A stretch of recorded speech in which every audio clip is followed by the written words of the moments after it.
Hello and welcome to today's video. Today's video is going to be a little different. Obviously, we're not starting in the car, we're starting in the office because I'm not going anywhere. The reason I'm not going anywhere is the weather this week has been rainy, to say the least. It's been a lot of rain, heavy rain, but it's been a lot of rain. So in addition to the rain this week and the weather not cooperating, my schedule's been a little goofy and busier than usual. Been grading assignments for classes, been editing some wedding photos from last weekend, and then I'm also, for next weekend, preparing for a workshop at Kenmore Camera I'll be doing on 11 habits for more interesting photos. If you're in the Seattle area and want to attend, that'll be on Friday, May 13th at 4:30 to 5:30 p.m. at Kenmore Camera. I'll leave a link below. Speaking of links below, today's video is sponsored by me. This video is all about the stuff in my camera bag and some strategies and suggestions and thoughts about how I've chosen those things and hopefully maybe how they can apply to you. So if you have interest and want to be cool like me and get some of the similar gear or shop at a similar place, I will leave an affiliate link for B&H Photo below for a general link plus specific links to each of the products I mentioned. So again, with those affiliate links, there's no extra cost to you, and I get a little bit of a commission from B&H, and I really appreciate it if you're able to do that. If you don't shop at B&H, though, shop at your local camera store. That's my favorite place to go and help a local business, get to know the folks who can give you some advice and tips and just maybe even become people you know along the way. So I suggest supporting your local camera store, and if not, B&H is the next best thing. So a little bit more before we get started. I'm going to give you some specifics, the gear I'm using, but more importantly, I think are some of the strategies I've developed over the time I've spent collecting these lenses. I've been a Fujifilm user since 2014, so I've had some time to build this collection, to tune it to what I use and how I tend to approach photography. I have lots of a variety of needs, so you're going to see a variety of lenses. The other thing is I've kind of developed three separate kits, if you will. I have my zoom kit, which is probably the one I use the most. Next is the newest kit, which is a prime lens kit, which I'll show you the details in a second. And then the third one is the one I call the work kit. That's the one I tend to take when I'm getting paid for a gig. And it's not one I use a lot because the paid photography, commercial photography is kind of a side light for me right now. Although it is a busy year. I've got 4 weddings, probably 4 to 5 commercial projects throughout the year, maybe up to 6 or so. So it's turning into a semi-busy year for my professional photography, so I will be using that gear a little more. Obviously, in each of these kits, as I'm discussing them, there's times when I'll mix and match too, but the basics will be the same. So let's get started with the bag. The bag I'm using is the Peak Design Everyday Sling. I have the largest one, the 10-liter one. I'll have, again, a link to that below. And why do I use this bag versus a backpack? For me, a sling bag over my shoulder that I can quickly bring around, open the top, grab a different lens, because I do tend to change lenses quite often. So having the ability to be in and out of this bag quickly, more readily than taking a backpack off and then opening it, setting it down first and then opening it, it creates a little bit of extra friction that means I probably won't change a lens. And since I like the ability to change lenses and have different viewpoints, being able to get to that quickly is really important to me. So sling bag works for me. I like this large size because I can get 3 to 4 lenses in here, plus my camera body, plus a little tripod, plus some other stuff. Speaking of other stuff, let's talk about that. First, the other stuff is obviously my camera. The camera that's common across all the kits is my Fujifilm X-T3. Love the image quality, love the usability of this, and I'm looking forward to May 31 to hear what Fuji has in store for the rest of this year from camera-wise. Other stuff inside of here, one of the reasons I love this bag is it's got so much room for more than just the gear. So what I include, because I'm a Fuji shooter, X-T3 at least, is 4 extra batteries. Oftentimes I only need 2, but on a wedding day I'll need 3 or 4.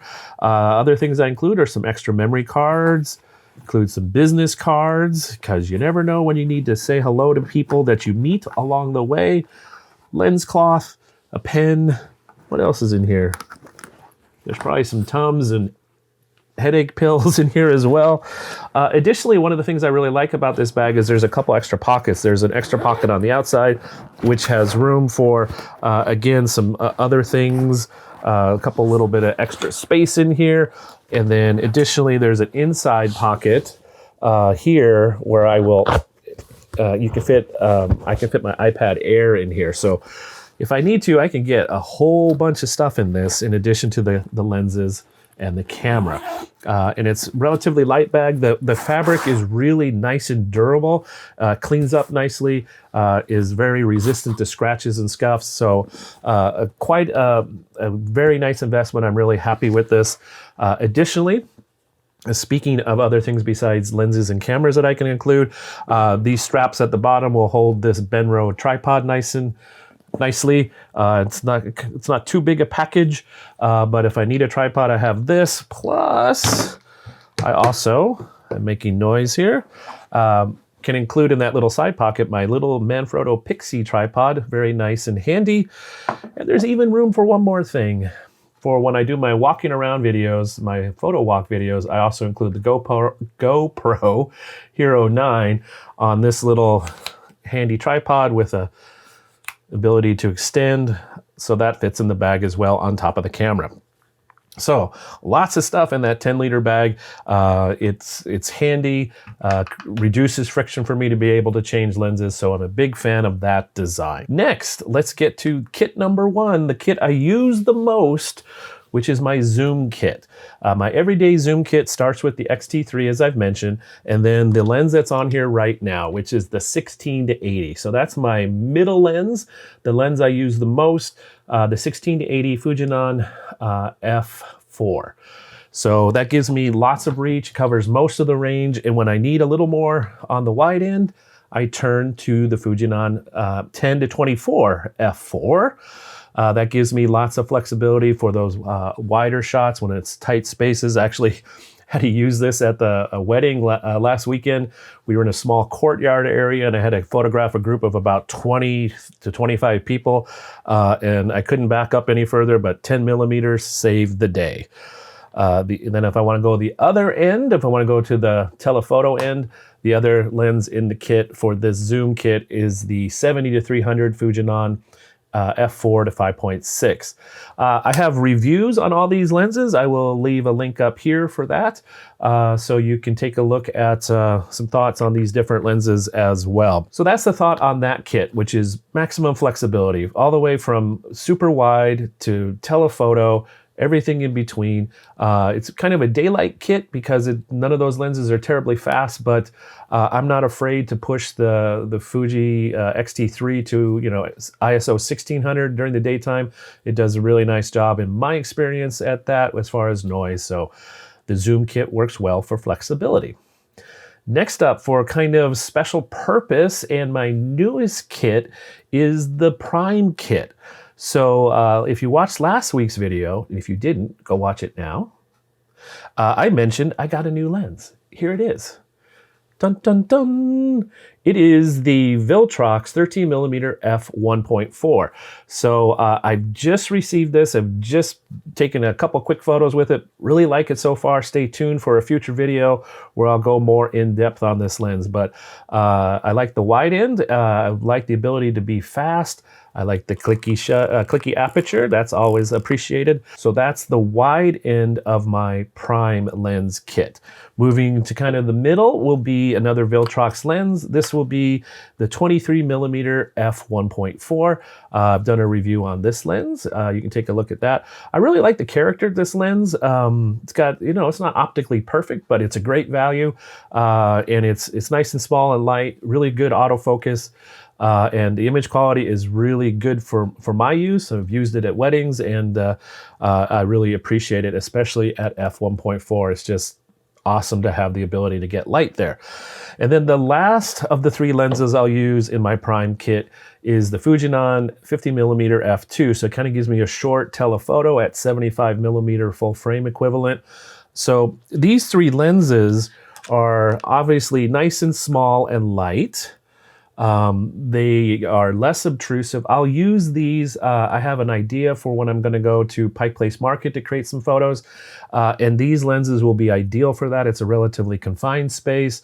I'll be creating photos of things close to me, and I want to be unobtrusive. I want to be unnoticed, and these lenses will help me do that because they're small, and also because they let in a lot of light, so I can get photos without cranking up my ISO and all that good stuff. So I'm looking forward to that kit and trying it out on more regular basis.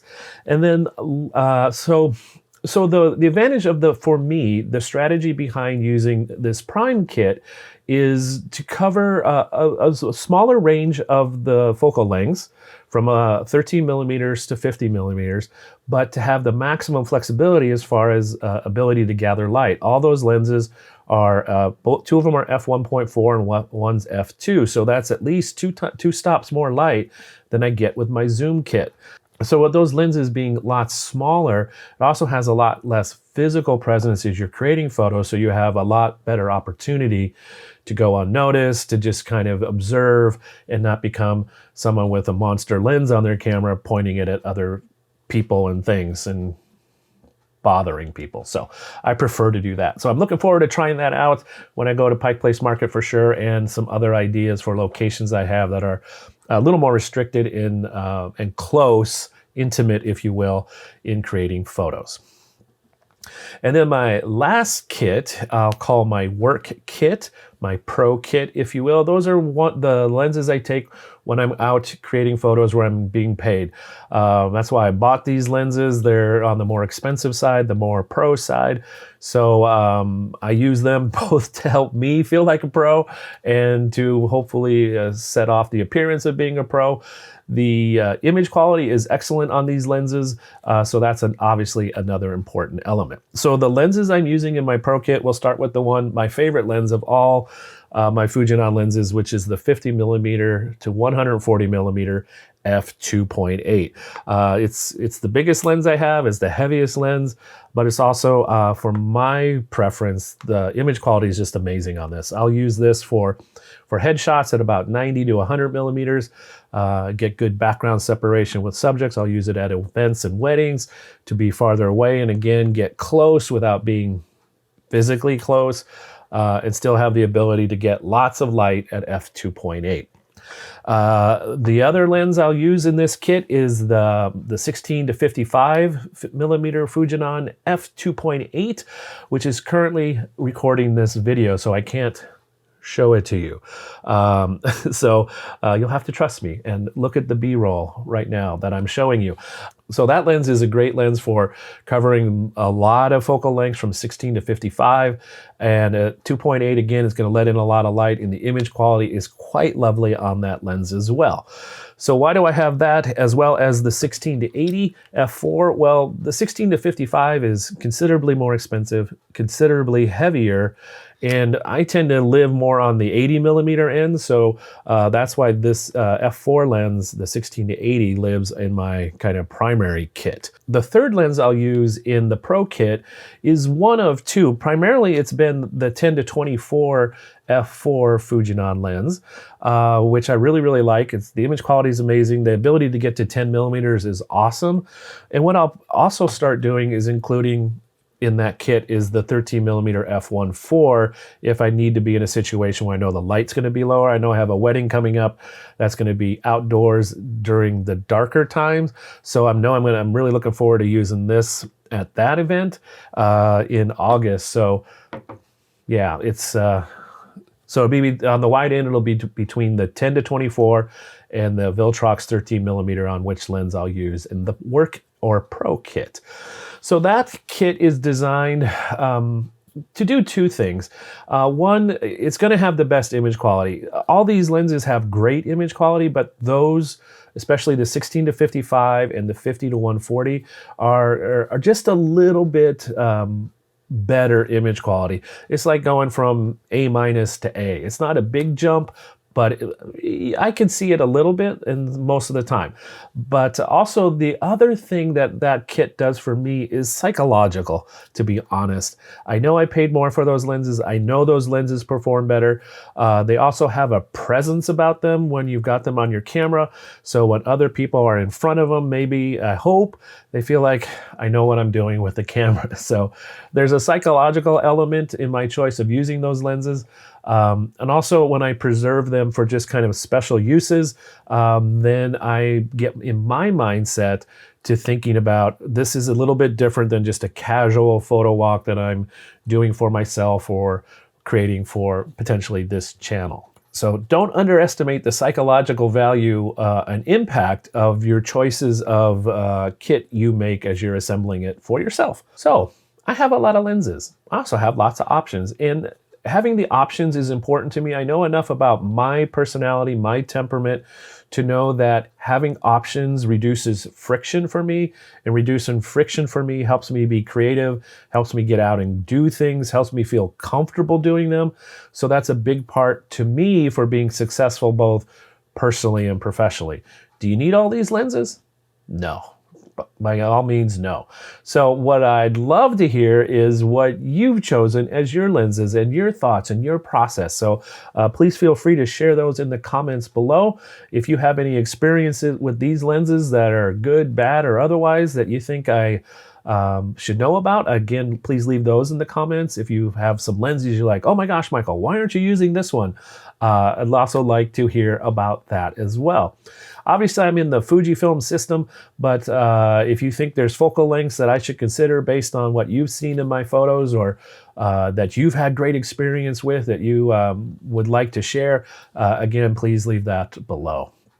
I look forward to these conversations. I'm really grateful for them online. So thanks for joining in on this journey so far, and I look forward to where we're going next.